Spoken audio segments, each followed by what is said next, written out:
Okay, I didn't see it on Facebook. No. Okay. You're always on top of things. We're still Roger. working on it, Roger. Okay, cool. I think it was good. Zach is troubleshooting as we go.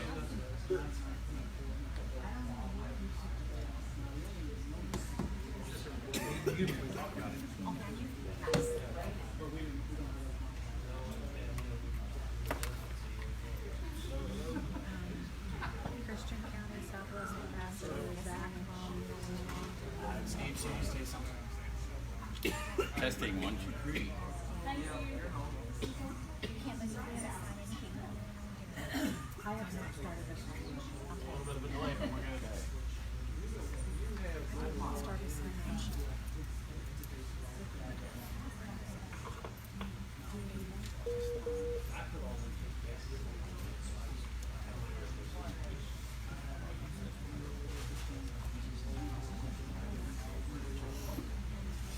Testing.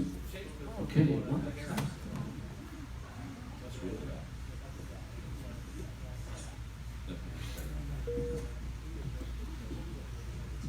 Those on the call, stand by just a moment. We're getting ready to start.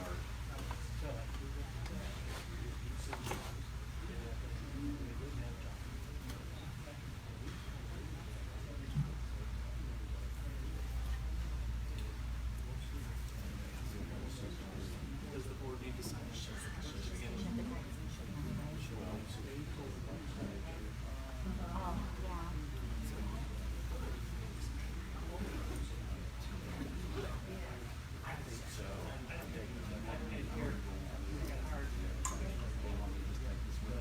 That's fine if you want to. Yeah, I don't want to take pictures to it, so I'll send it.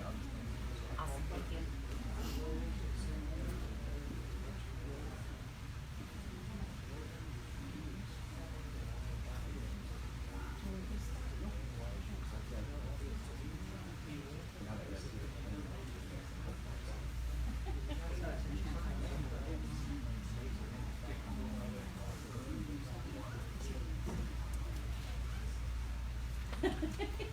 Profile.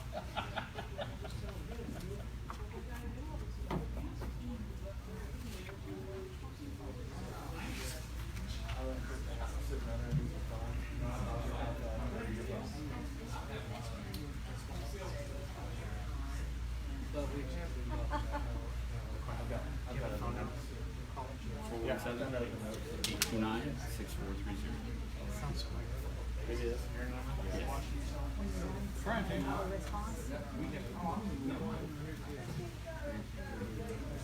I'm not moving around. 417. 829 6430. Oh, there it goes. Sorry, it was Sarah. 10 seconds. She was trying to get in. From last night's agenda, Zach on the technical committee. This is taken for advisement. This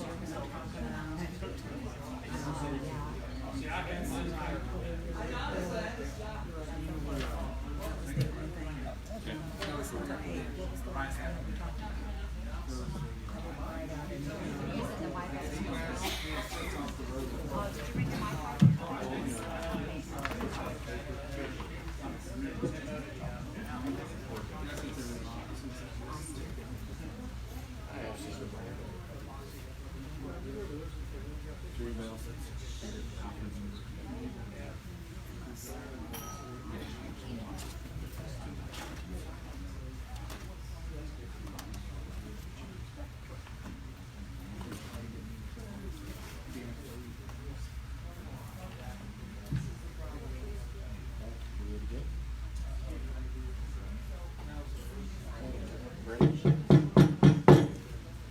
All right, we're going to call the meeting to order.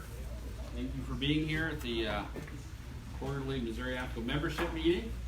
I'm Steve Hoskins, president of the chapter. Thank you for being here. Thank you for those who are joining us on Facebook Live. This is the first time we've ever done that, and I'm excited by the fact that we are. We've also got folks on the conference phone, so hopefully you'll be able to hear us. If you can't, speak up and let us know. We'll try and do our best. If at any point we have any questions or anything from the audience, we're going to ask you to come up to the front here so we use the microphone so the folks at home will be able to hear you better. Okay. First thing to do is going to be the roll call. Kimma? Steve Hoskins, Here. J.R. Webb, Here. Kimma Burnett, present. Roger Martin, On the phone. Cheryl Konarski, Here. Matt Knight.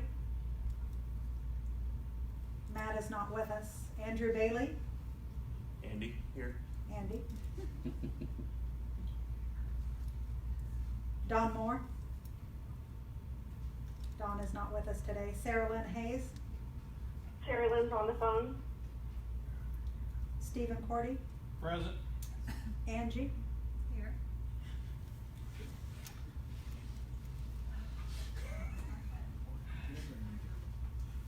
Quorum has been established.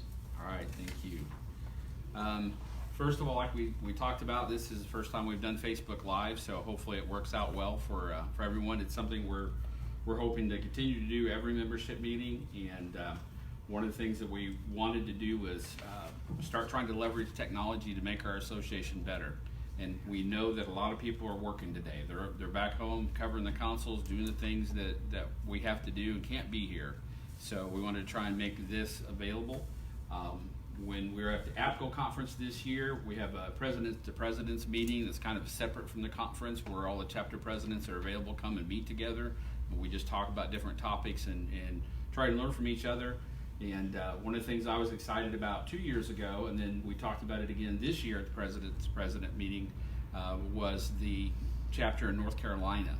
And they started doing Facebook Live streaming, and they had an incredible increase in the number of people that were participating. And so that's our goal and our vision. That's why we're doing this. So thank you for everybody at home on Facebook Live that's actually participating. We are doing several things here that, let me see, I think I have a little farther down on the agenda, so we'll talk under new business for a couple of things that are here. So I think I'll finish the president's report a little bit later once we get to that and talk about some of those topics. So next thing on the agenda is Secretary's report. Ms. Kimma? You will put up the minutes of the meeting. If I can find them, I will put them up. Is that this one? Yes. There we go. Minutes of the meeting from the July 18th combined conference that was held in Jefferson City are up on the monitor. MOAPCO's president report, Monina's president report, an additional conversation by MOAPCO president, and then finally Mike Phillips, Missouri 911 Directors Association report. If no one has any. Move to approve. All right, we have a motion to approve the minutes. Second? Second. All right, we have a motion and a second. Any discussion? All those in favor say aye. Aye. All right, it's approved. Thank you.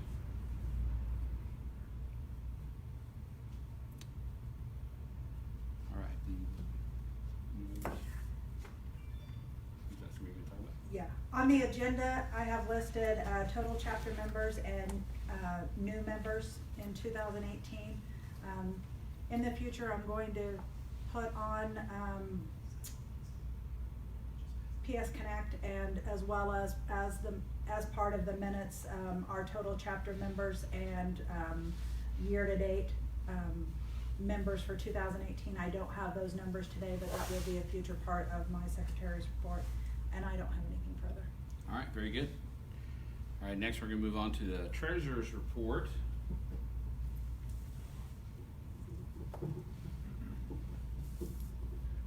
Okay, I'll get it up here on the display. All right, thank you. So as of today, we have $74,851.43. There is a breakdown on the screen up there of what we've taken in. Took in $2,565 for training, dues of $480. We received our joint conference income back from when we first put money in to start up MPSCC of $5,000. And then miscellaneous income of $816.82. Expenses, $90.94 for office supplies. Travel of $2,335.64. Training partnership, expenses of $179.49. I did not break it down between partnership funds and MOAPCO funds, so this amount that is our grand total includes both of them. Cheryl, do we have the right document up here for you? I can't see it. 'Cause it's, Yeah, that's just the side part of it. It probably didn't scan all into one page, or isn't viewed, but yeah, that's it. So anybody that would like to see actually what we spent on, I can have this available after the meeting. And I'll have a more detailed report to go with the minutes after this meeting. all I right. just didn't have time to do it today. Anyone have any questions regarding the treasurer's report? All right, Chair will entertain a motion to accept the treasurer's report. Did I hear someone say? All right, Ms. Becky has moved to accept it. Second? I'll second. Zach has seconded. Any discussion? All in favor say aye. Any opposed? All right, it's approved. All right, Executive Council report. Roger's on the phone, so we're gonna move this microphone over here close to the microphone for the phone. We'll see if that works well.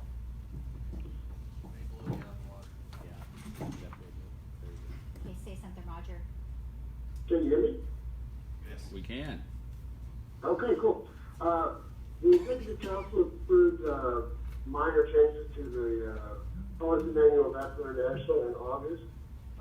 We also took on several projects that are pending.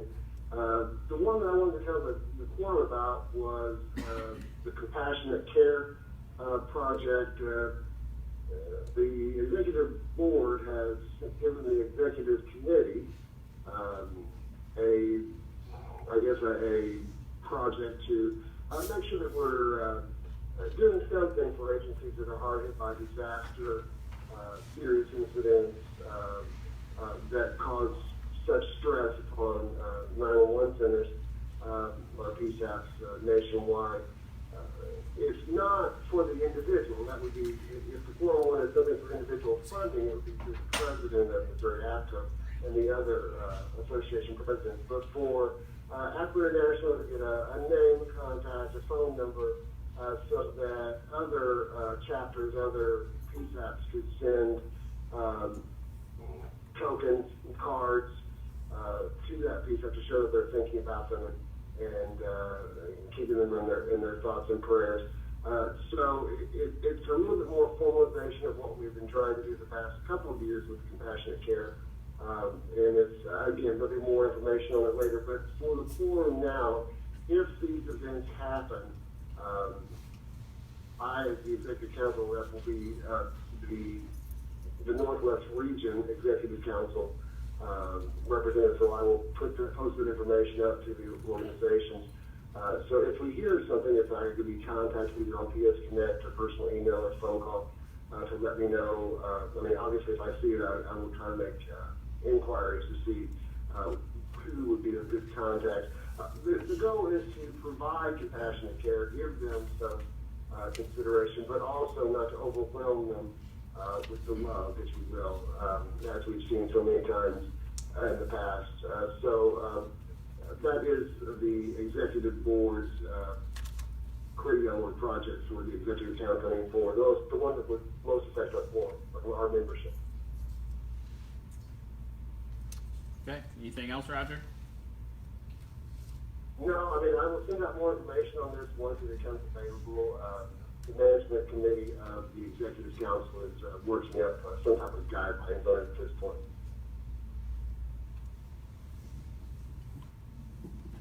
All right. Thank you, Roger. Thanks. Next is the MOTURT report. I have nothing new to report. All right. Next, legislative report. We're very happy to discuss the fact that we actually got House Bill 1456 passed in the last legislative session. We know there's some things that still need to be worked on with that, and so we're continuing to work on those. As with anything that's new, when things first start, you're kind of shaking things out. We have the Missouri 911 Service Board up now. There are some appointments that still need to be made. We have folks that are working with the governor's office, contacted them to discuss some of those openings and who might be applying for those. There seemed to be a little bit of a disconnect between DPS and the governor's office and the boards of commissioners, because they were being told that no one was applying, but yet we knew there were people that had applied. So that's being worked on. The big news when it comes to the Missouri 911 Service Board is that the Service Board is going to change sponsors, if you will, from the state government. It's still going to be under the DPS umbrella, but it's going to move over to the interoperability group, Brian Courtney's group. So the SIEC, MOSWIN director, he and his staff are going to be the direct support for the Missouri 911 Service Board. So that's kind of a shift there, a change there. We actually have had a couple of discussions with Brian already about how we as the Association of Missouri APCO can help support that. Sheriff Cordy is our current representative to the Missouri 911 Service Board from Missouri APCO. We have several others of our friends and family that are on the board as well. Elizabeth Pearson's here. She's on the Missouri 911 board, and Sonny Saxton also sits on the board. So we're very active in trying to support them and do the best we can with providing them the detailed information that they need to make good decisions, because that's really what we're about. The lobbyist activities, our lobbyist worked his behind off for us for what we paid. Did a good job. Scott's actually here with us today in person, sitting in the back of the room, because that's what he usually does, sits in the back and tries to kind of hide in the shadows and then pop up all of a sudden and get people to do things, and he's very good at it. So we also have Jason with him. Jason, thank you for coming as well. We're going to take a couple of minutes if anyone has any questions about the legislation or the process or how things are going now. Scott and Jason both said that they would make themselves available to answer any questions. So at this point, we'll kind of open the floor here and see if anyone has any questions or anything they wanted to ask of our lobbyist. Don't see anybody here, so we do. That's worse. Just late on that, so don't even want to ask. Just want to comment, they did a great job this year, so thank them. Yeah, for those of them that couldn't hear, Zim just said she wanted to make sure we said thank you to them because they did a great job, and that is true. So we do appreciate you guys very much. Thank you for all the hard work you do for us. I'll throw a softball. Okay, So, come up here. Come up here. I'm gonna take that microphone. So my question, if I may, to the lobbyist would be, what type of priorities do you see for maybe the coming year? Pardon me. Sorry, thanks for having me. Wow. Cool. So yeah, thanks for letting us attend today. So there's several things that are just currently just became law as part of House Bill 1456 that we need to resolve. The first, I'll tell you, is the sunset. We ended up agreeing to a sunset on the prepaid fee. It's a 4-year sunset, beginning a month ago. So honestly, we're going to need to start as soon as those dollars start coming in and the state starts seeing what's happening. We're going to start needing to educate legislators on why we're going to want to extend that deadline, unless magically technology becomes free in the next 4 years and we don't need money. I definitely, and I'll tell you, I've worked on a couple of sunsets, similar programs. You have to start that. Like, that's a very baseline education. It'll start in the building and it'll have to happen back home. So legislators are hearing from their districts what value we see here. There's a couple counties that one ended up with an intentional issue that probably needs fixing, that we're going to need to be involved in that. Jefferson County, there's some language around their county usage for dollars that's going to need to be addressed. And I'll just say they're very gracious. It's not ideal for that county, and they were aware of that language, and they continue to support our effort overall, because they kind of did that half a pie is better than nothing. I think. But they deserve some credit for seeing that. So we're going to need to look at that. There's a county, west part of the state, that inadvertently there's some language that disadvantages their county. So we're going to Cass County. We're going to have to look at that. language, I think, pretty carefully to make sure whatever is involved there is handled. The state board took a good first step. They passed, I think, their first resolution to say that their interpretation to the Department of Revenue in regards to who would receive the prepaid dollars that are coming into those counties, whether if you're a sales tax county, and they have said affirmatively it's their intent, those dollars would flow to the 911 board, the Emergency Services Board in that county, and that's perfect. That's how, like, we had some vagueness in the legislation and in the law. The board is part of they have pretty broad authority. This is also why it's important we get folks up on that board, because they have a lot of authority. They've said, hey, this is what we want. This is what we think. And so that has been, I think it won't hurt though to go in and clarify that statute. I mean, honestly, especially if there does become some kind of problems, then we'll want to be able to clarify that statute to make sure that we're using those dollars correctly. We got a potential for some grant dollars to come in. There might need to be legislation around whatever that state plan looks like. I mean, that's just kind of the first round of stuff. I like off the top. I mean, I feel like it wasn't that much. That's a lot, really. And there's a whole other subset of things that we could kind of drill deeper into. Yeah, so the weirdness, so as you all, I think, are aware, the legislation was written to allow, I thought it was written to allow counties a timeline to opt out of the prepay fee, so they could say in our county, we're not going to do that. That was part of the negotiation. Again, somebody mentioned they listened to that whole thing the night of the last week of session when we passed the bill. That was a necessary compromise to put something across the goal line.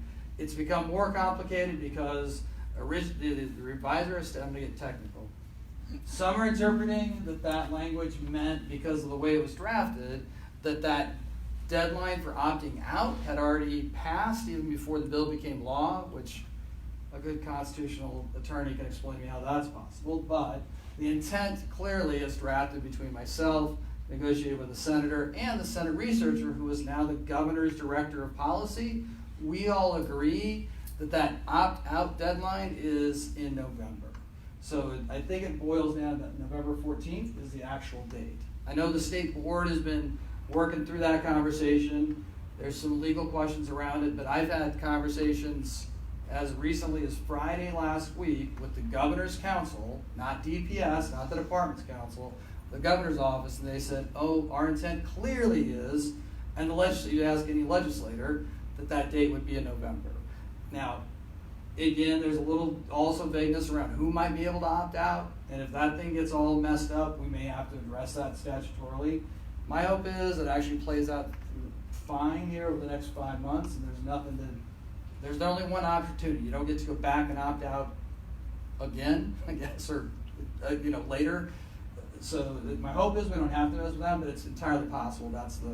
That is probably the biggest potential explosion we have. Yes. Do you foresee any problems with the number of letters that were sent out to cities, counties, 911 centers? I mean, I guess everybody got a letter. Yeah, I didn't get one at my house, but everybody else did. So the state board made it. I really don't. The state board made a decision based on their reading of the statute, and I'm not on their as a witness to their meetings, not on their meeting. I can speak to that if you want me to. That's not my call. That's. Courtney's he's on the service board. I just want to say the reason we did that was a businessman, just because someone wasn't on the board, but a business is going to get this from the state saying you got to start charging this tax, and the first thing you're going to do is go to their city hall. So we didn't want the city halls to be unaware that this had taken place, to kind of give them a heads up. So yeah, that's why that letter went far and wide, because business owners across the state are going to be getting letters from the Department of Revenue telling them how to collect these funds, and then they're going to say, whoa, what happened? And the first place you go is your local government. So we want to make sure that all the local government was at least somewhat aware of what had taken place. You don't think it'll be a conflict if they see that and assume, and you know what assume means, that they're gonna end up receiving that money? They can assume all they want, but it doesn't say that, so. Like I said, the letter went out for informational purposes only.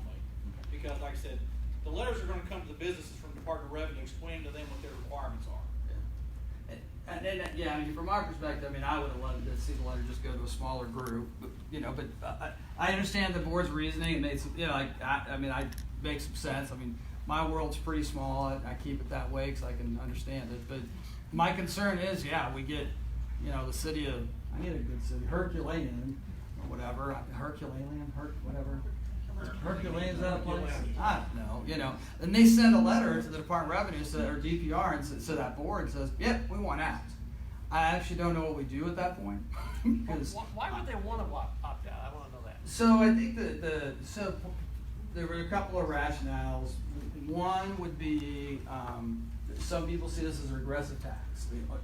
They think that, and I won't give a name, but right. So I'm sitting there talking to the senator, and the senator says, well, the rich people who can afford to have credit history sufficient to do a contract, right? My AT&T, my iPhone's on with AT&T, and they ran my credit history, and I've got that. But if I got bad credit and I don't have money, I'm doing a prepaid. So if I did the contract, I get to vote on that, whether I want to be taxed or not, because that has to go to the county voter, you know, the voters of the county. This one, I don't get a chance to vote on that. So there was some question of equity, like maybe we want to opt out. Second They'll be is the ones who use 911 the most. I said that out loud. I mean, well, that's true. Statistically, it's an ever-growing population, and actually, I'll tell you who the number one buyer of those phones right now. Me. If you go through the marketing materials for prepaid now, it's us. It's me. Like my kids I'm a late bloomer. My kids send my kids to college. I give them a prepaid. I ain't giving them no contract phone where they're gonna go over minutes or charge Apple Pay. It's really funny because the market's. So the good news for us is that that is where the market's going, and so you got, you know, so honestly, the sales tax counties, I won't be surprised to see a sales tax reduction over the next several years, and an increase, you know, just on phones, right, and an increase on prepaid just because it's going up. But yeah, and then there's like, nobody likes a tax. I mean, the other deal we had to cut for the deadline was because there's a number of folks in Missouri, I don't know if you've heard this before, don't like taxes. So it was this, you know, we kind of had the sunset on one end, and then this conversation. That's also why the prepaid doesn't apply to purchases under $15. So that those folks with the least purchasing power, this is not that I would, right? I'm not agreeing or disagreeing with this. Then they are not paying that low. so they are predicting that in the years when the sunset's over with, it won't have to go to the vote of the people, but they can still legislate that and change. Absolutely. Yeah, all we have to do is remove about 2 lines, but that's like, and all I have to do is move one mountain, right? Yeah. You got 16. Yeah. Any other questions for Scott? Yeah. I don't know. Yeah, I didn't want to take your time. I got a question maybe for Jason, or That'd maybe it's be yours. great. No, let's have Jason. I hear something about loggers. Were you going to talk about that, or I've heard him bring that up? Is that something that APCO is interested in, or Yes. is that okay to ask that question now? Yes. Okay. First of all, you don't pay me a dime, so I don't have to be nice to you. So I work in the EMS side of the equation. Ooh, that is nasty. So I'm a leftover paramedic. The ambulance districts are interested in adjusting the loggers from 60 to 55. There's been some legislation occasionally in the past. It included jailers in the county systems. And so we reached out to the 911 districts through Mike and had some initial conversations. We've met with loggers. The loggers board has a long-standing policy statement on behalf of those 3 groups. So loggers is already supportive of the legislation. We're really waiting to check off that the sheriffs are on board. And as soon as that happens, we'll work on some language, and then you'll have the 3 groups teaming up to work on it. We're certainly ahead of the game, and we've got, all 3 groups have got lobbying forces. So I think there's much more pre-planning and energy behind it this year, and so certainly nothing's a done deal.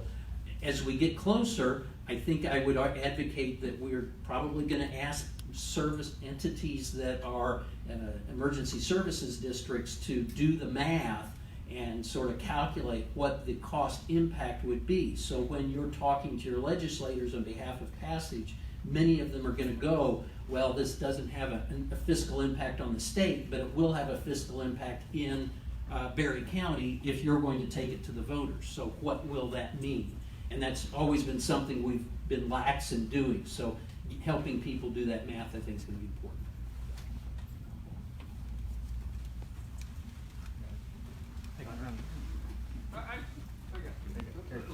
Well, forget it. You would be using more than I They am. can't hear you. Okay.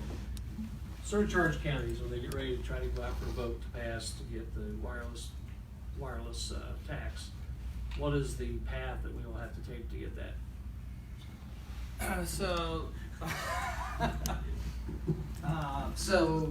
There's some new consolidation requirements, right? So What if your county's already consolidated, you're the only one? just go to the voters. You just got to, you can have, Do you have say, to prove that to anybody? at worst case scenario, you can take that to the state board to review that, but generally, no. I mean, and so one of the challenges, ironically, in Missouri we all discovered the last year and a half is making sure we actually know the exact number of PSAPs and how you define that in the state, right? So because it gets a little squishy depending on for some counties, but yeah, if there's one of you and you're pretty clear on that, you're pretty much good to go. I mean, I would argue you'd benefit from having kind of an endorsement from the state board, maybe for, and I'm not even saying, not that they would endorse an initiative, but just having a piece of paper, the state board you might be able to kind of look, the state's folks say this is a good idea almost. So like a county like this next to Miller County has several different ones in their county, they would not be able to go? So what they'd have to do is come up with and this is stuff that's kind of been in the legislation for a few years, they have to come up with a consolidation plan, just for the future. For the future, and that's what would go to the state board for review, and then they got to kind of implement that. Now, the definition of consolidation is where the art of this conversation will occur for whoever, Miller, for the, not just talking about Miller. Okay, Miller County, right? They'll have to kind of sit down, probably get some folks who, they're experts in your area and then experts in, law and making everything work for you, and say, hey, yeah, we're consolidated because we're doing a virtual consolidation. Somebody was talking shared services stuff, right? There's a definition. Not necessarily closing a dispatch center, but sharing backroom equipment.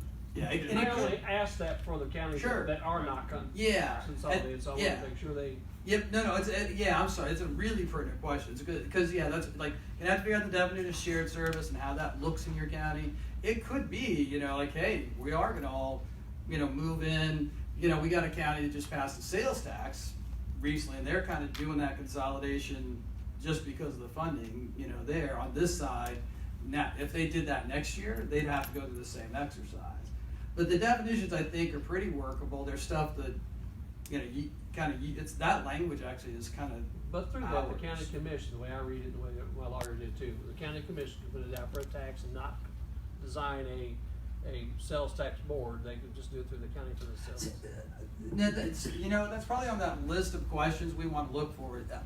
I think inadvertently, yes. That's where our attorney looked at it. I think that's, the funny part though is like, we never imagined a scenario when a county would want, it was a hard imagination to get there. So yeah, I think that's probably something we could put on our list of, because I would argue that's just a clarification, right? I mean, the current sales tax statute, 2 months ago, the sales tax statute said you had to have an ESB. Mm-hmm.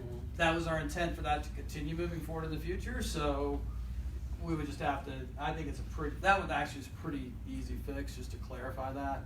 I think it's technical almost in nature because it really is about wordsmithing. Yeah. Our attorney understood that way. That way you can still collect your surcharge because you're not going to get anything from the landlines if you go the other way. So. Right. Yeah, and yes, we'll have to have smarter people than I to figure that one out, because I think so. They do get to keep the surcharge. I don't. If they go with a service board, wireless tax only, they lose the service charge. I'm not convinced you can keep that. I didn't mean to point But I'm not convinced that they can keep that surcharge. There's another section of statute that very clearly says you can't stack these taxes. So I think that's why I'm saying it's probably a clarification, because the intent wasn't that, Miller County has nothing in or whatever.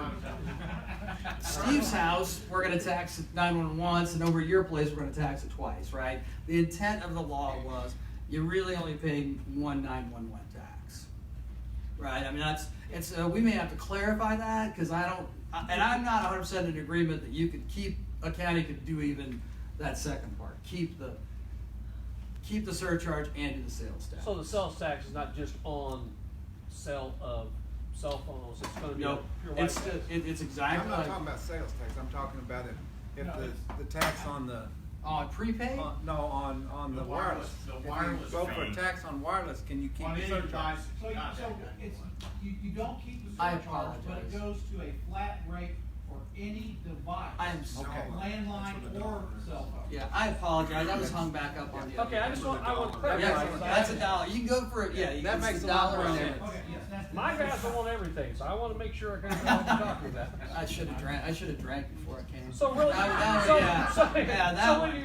when you go out to do this, you can actually publicize, hey, you're going to lose this tax just to go to this one. Exactly. Oh, yeah, And and you, ambulance districts did that years ago when they got rid of property And tax. it'll and sales probably be tax. less. And if you're on landline surcharge, that charge. It'll be a lot less. the win here, so many guys are looking at the new option, you could sell it so cheap because you're going to at least cut their taxes in half. You could probably say cut it in 3/4 because the share, it have to be less. It has to be $1, right? I mean, that's our cap, firm cap we ended at, but per device, like we ran the numbers for a few senators actually on their phone bill, like Doc Kreitzer. We ran his bill because he gave us his actual bill, and then we shared with his senator. So much cheaper for them. Even if it's on multiple, even when it's on, now I've got 2 cell phones or 3 instead of just one landline. It's still cheaper. Yeah, I apologize. I got confused. That never happened. So I had a question for you, sir. So, we have a roundtable later this week, right? Is that tomorrow? Tomorrow. Yes, tomorrow.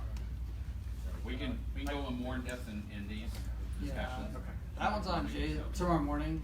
Yeah, I'm unfortunately gonna have to be out. I think Jason's gonna be here for us. So you leave them confused. Hard. Thank you very much. I would think about this tonight and get the hard questions in the morning. And just to clarify, I may have asked it wrong. So it's not Wednesday, it's tomorrow, right? Tomorrow. 9:30. Okay, great. I thing that I just want you guys to keep on your radar because I'll be talking to the 911 State Board. I'm on the agenda for Wednesday for that meeting. We need to clean up the Missouri 911 Training Standards Act, and we need to clean that up to add additional education. Right now we're at 40 hours required, but there's nothing about first responder disability awareness training, and there's nothing about crisis communication training for crisis negotiation for suicide calls. And it really just identifies a certain amount of hours for law, a certain amount of hours for fire, a certain amount of hours for EMS. And I would challenge all of us in this room, and I'm going to do this at every association meeting, I would challenge all of us to be thinking about how that cleanup needs to take place, because I think this is the time that we need to do it. I mean, I think there's opportunity if that's a discussion that when an industry comes forward and says, well, this is the standard we think we should be, and I assume that's higher or more. I don't want to say that like you don't have good training now, but that's a pretty receptive typically. That's a pretty you'll get a good reception on And that. it opens us up to grant opportunities. So the first responder disability training has a grant that's out there that still carries for 1 more year, but after that it's gone. Yeah. And on the crisis negotiation side, there's a lot of funding out there for the Department of Mental Health for us to have training, but we can't access it unless we have some kind of requirement that says it's required for us to do it. Yeah. And we should have that training. Yeah, we should be able to do that. I mean, I don't want to. Can I give that back now? Yes. Okay. All right, thank you. It's good conversation, but we need to move on because we do have the roundtable tomorrow. We can get a little more information in regard to that. So 9:30, legislative roundtable. So we'll go a little more in depth tomorrow on that. So. On the workshop. Last thing on the legislative, just to kind of bring it forward to the membership, the MOAPCO board had a board meeting last night. We had a discussion in regards to renewing the contract with the Penman Group in regards to our lobbying efforts, and we did all vote that we needed to do that. So we're just kind of letting you know that we're planning on renewing the contract with him. Our contract is actually up this month, so we're going to renew that so that he will be working for us again the next legislative session. And I know the other two associations are going to be bringing that to their boards and have those discussions as well. All right, next on our agenda is the conference report. April. To give you guys some preliminary numbers as far as what we have right now so far. Don't put that in my face. Well, okay, so things seem to be going really well right now. We have 203 203 attendees registered. Out of those, that's 20 booths for our commercial partners. Out of those 20 booths for our commercial partners, we have 14 that are sponsors, which is fantastic. Matt Knight, I know, is not in the room. Are you in the room? Did a fabulous job, again, as always. So things have been perfect. So make sure you go by and thank your sponsors tomorrow. That doesn't mean that there's just one person at every one of those booths. There might be 2, 3, 4, depending on what their sponsorship level is. So just keep that in mind. This morning we had 125 people at opening. We had about 145 roughly at lunch. So we're doing pretty good. We have dinner tonight. Go to Andy B's. It's going to be fun. You're going to get tickets for a $10 gift or a $10 card to use for playing, laser tag, bowling, pizza. It should be cool. It'll be our first time doing something cool like that. I mean, we've done cool stuff, but like that's cool. 43 first timers at this conference. I don't know who all. I'm assuming there's several of you in this room that are probably first timers, but 43 first timers at this conference, which is fantastic. Really, really excited about that. 50-50 raffle. If you want 50-50 raffle tickets, 50% of that goes back to the Missouri NINA Benevolence Fund, which is available to all of you if you don't understand how the Benevolence Fund works. Sunny, myself, any of the committee members, any of the presidents can help you and explain about that. The other 50% goes back to you. Right now, so that's pretty cool. Yeah, we're so close. Something almost 200. Yeah, we're doing really good. And we're going to draw for that at lunch tomorrow. So you don't have to be present to win, but your ticket has to be present to win. So if you're going to hand your ticket off, make a deal. And then the gift giveaways, your players cards, when the exhibit hall opens in the morning, make sure you're out there and getting your exhibit or players cards signed off on. The symposium side of that is before lunch during the exhibitor exclusive hour for symposium. And then the director's workshop side of that is after lunch for the director's exclusive time. And then we're going to also have another drawing with the same tickets for the directors on Wednesday at brunch. And we're selling challenge coins and t-shirts. We've sold challenge coins for the last 3 conferences. It always seems to go really well. Everybody loves the challenge coins. Those are $10. T-shirts are $18. T-shirts are going fast, and it's kind of a first come, first get. We didn't order a bunch this year, but we're just trying something new. And we're thinking about maybe ordering or doing other ordering in the future. So if you're interested but you don't have the money now, or you're trying to figure out what you want to do, just put your name down and your number on a list for us at registration. And if you guys need directions for Andy B's tonight, go down to registration. They're just setting out for you. Otherwise, we'll open up at 7:30 in the morning. Okay.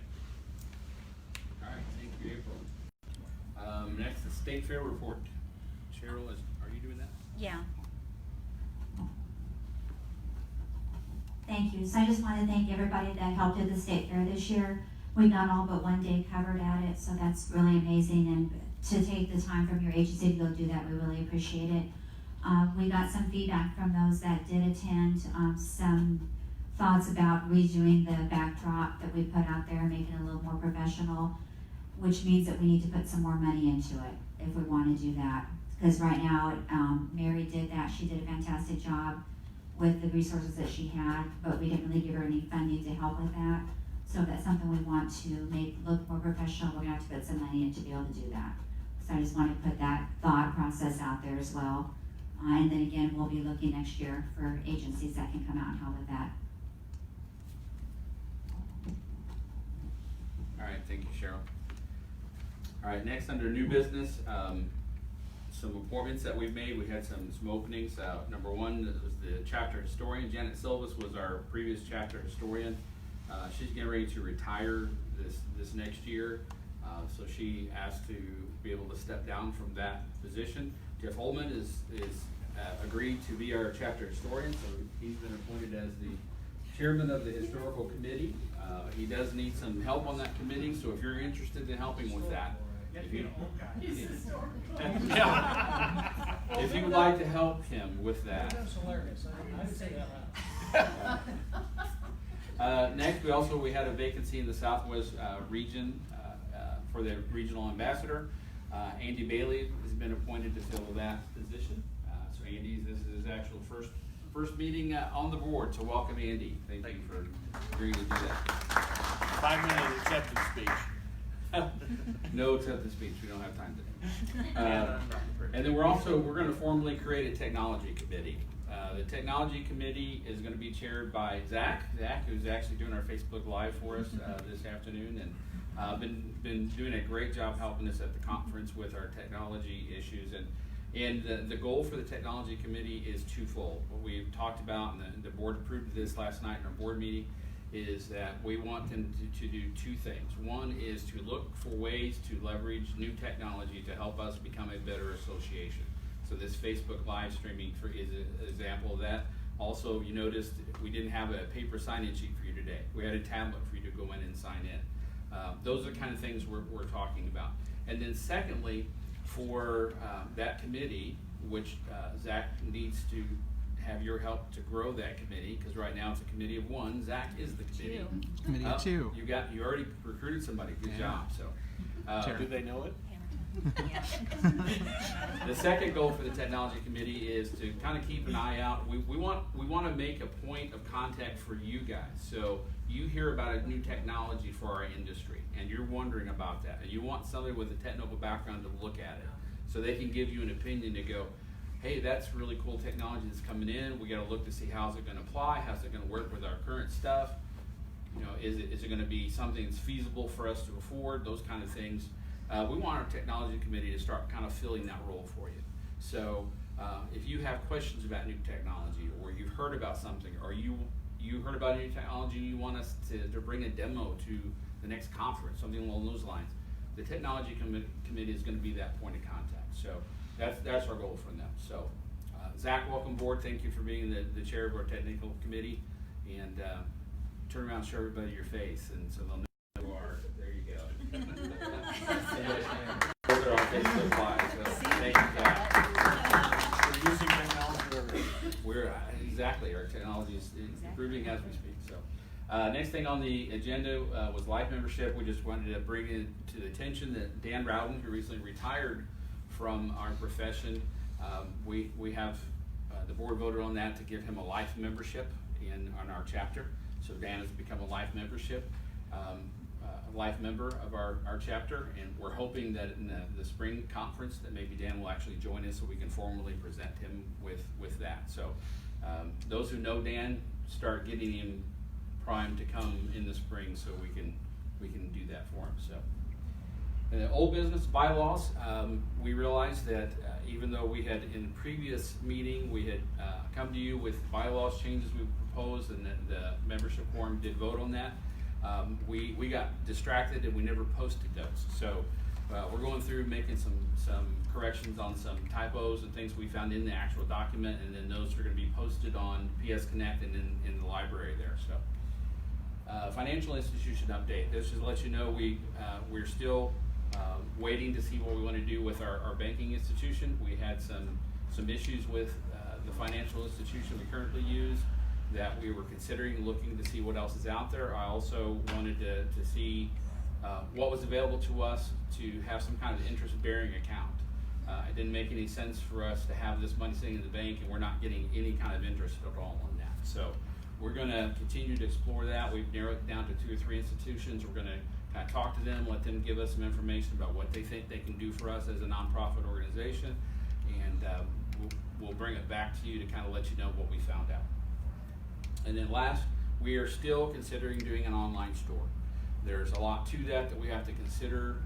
For example, if we do this and we have to pay for shipping for it to come to you to your house or your center, is that going to make the cost of whatever it was that we sell be so high nobody wants to buy it?